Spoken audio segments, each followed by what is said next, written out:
السلام عليكم ورحمة الله وبركاته.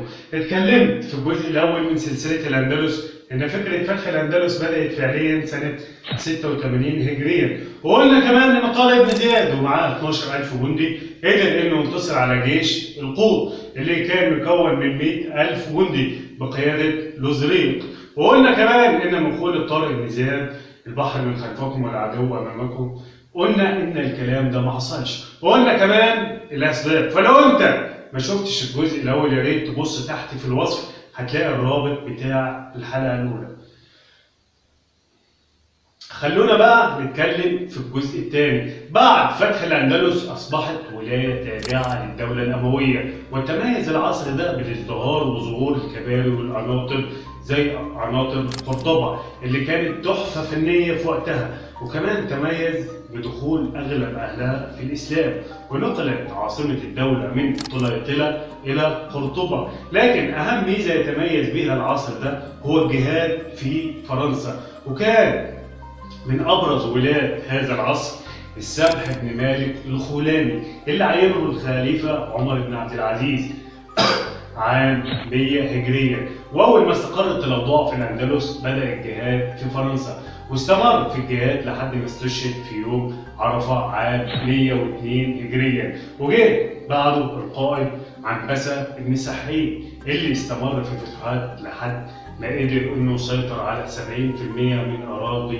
بلاد الغال اللي هي فرنسا دلوقتي، ووصل لمدينه لوكسي على بعد 30 كيلو متر فقط من باريس، ولكنه اصيب في احدى المعارك واستشهد وهو راجع على الاندلس.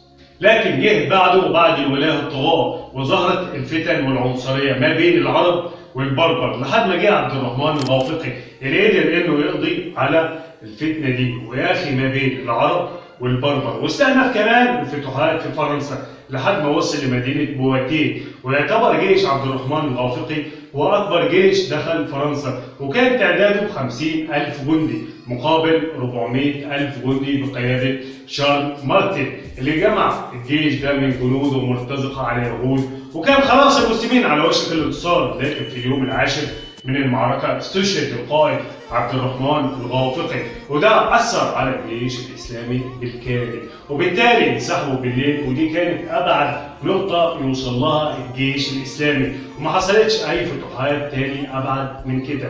وتوقفت الفتوحات الإسلامية بعد معركة بلاط الشهداء اللي من صعوبتها المؤرخين المسلمين ما كتبوش أي حاجة عنها، لكن المؤرخين الأوروبيين كتبوا طبعا كتب ومجلدات كاملة عن المعركة دي. الغريب إن في مؤرخ فرنسي اسمه فرانس وصف انتصار شارل مارتل ده بالانتصار الكارثي، وقال كمان إن أهم تاريخ في فرنسا يوم انتصر شارل مارتل على الفرسان العرب، وكمان قال إن يومها تراجعت الحضارة الإسلامية أمام الهمجية الأوروبية. واستمرت الأندلس تحت حكم الدولة الأموية لحد ما استقل بها يوسف الفهري.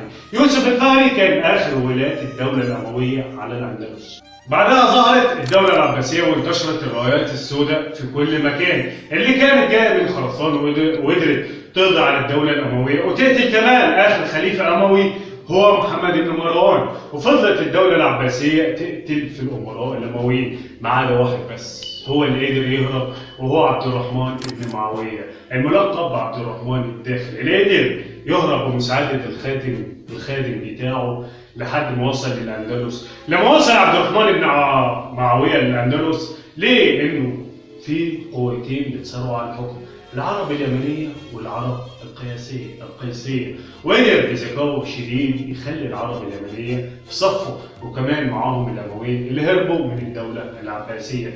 ودارت معركة المصارع عام 138 هجرية ما بين عبد الرحمن بن معاوية ويوسف الفهري، اللي انتصر فيها عبد الرحمن بن معاوية انتصار ساحق، ورفض فكرة الانتقام من يوسف الفهري وأهله. وتوفى عبد الرحمن الداخل عام 172 هجرية ودفن بقرطبة. واستمرت الدولة الأموية في الأندلس من عام 138 هجرية لعام 316 هجرية. وجه بعده ابنه هشام، وبعد هشام جه ابنه الحكم اللي كان سيء الخلق وفي عهده سقطت اشبيليه. وبعد كده جه ابنه عبد الرحمن اللي لقب بعبد الرحمن الاوسط، اللي قدر انه يبقي على الهجمات بتاعت الفيكنج ازدهرت الأندلس في عهد عبد الرحمن الأوسط ازدهار كبير جدا، لدرجة إنه بقت بتوصل له الهداية من القسطنطينية نفسها. لكن من المحال دوام الحال، بعد وفاة عبد الرحمن الأوسط مرت الأندلس بمرحلة من الضعف استمرت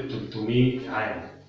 وكانت سمات المرحلة دي كثرة الثورات وظهور الدولة العبيدية الشيعية، وكمان تجرؤ مملكة ليون على الحدود الإسلامية. واللي كان بيشوف الدولة الإسلامية في الوقت ده بيقول خلاص ده راح تنهار وهتبلعها مملكة ليون. لكن حصلت المعجزة وهي ظهور عبد الرحمن الناصر، وخلال 16 سنة بس قدر عبد الرحمن الناصر يحول الأندلس من دولة على وشك الانهيار إلى أعظم دولة.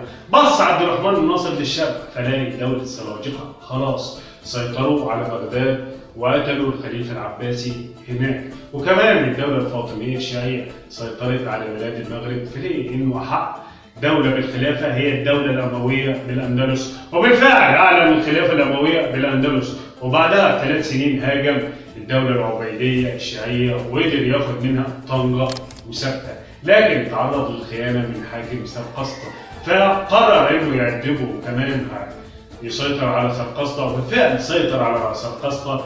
كان عبد الرحمن الناصر في الوقت ده أكبر قوة في الأندلس، 100,000 جندي، وقرر انه يغزو مملكة ليون في الشمال. لكن للأسف خسر خسارة كبيرة جدا، وصلت انه خسر 50,000 جندي ما بين شهيد ومصاب.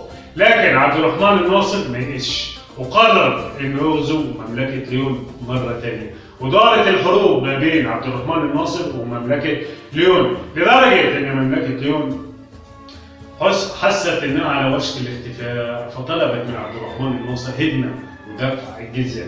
وتولى بعد الناصر ابنه المستنصر، وكان حسن الخلق واشتهر بحبه للعلوم والجهاد، وقدر انه يخضع الممالك ال3 مجتمعا. لكن اخذ البيعه لابنه هشام اللي كان عنده 11 عام، وده خلى بعض فتيان الصقليه يطمعوا انه يشيلوه من الحكم. لكن الحاجب جعفر قضى على الفكرة دي، ولكن بعدها فترة جه محمد بن أبي عامر وشال جعفر الحاجب، وسيطر هو على منصب الحجابة، وكمان سيطر على الأندلس بالكامل. تميز محمد بن أبي عامر بذكائه الشديد وبناء لمدينة الزهراء، واستمر في حروبه ضد ممالك النصارى لمدة 27 عام من غير ما يتهزم مرة واحدة. وجاء بعد محمد بن أبي عامر ابنه عبد الملك اللي استمر على نهج أبوه في الحروب والجهاد، وتولى بعده أخوه عبد الرحمن. وتميز عبد الرحمن بخلقه السيء، وفي أقل من سنة كان السبب في سقوط الدولة العامرية وسقوط الدولة الأموية بالكامل. وبكده يكون الجزء الثالث خلص، والحلقة الجديدة هتكون الجزء الثالث، وهنعرف فيه أحداث مهمة جدا زي سقوط طليطلة وظهور القائد العظيم يوسف بن تاشفين، وكمان ظهور دولة الموحدين ومعركة الأرك الخالدة. والسلام عليكم ورحمة الله وبركاته.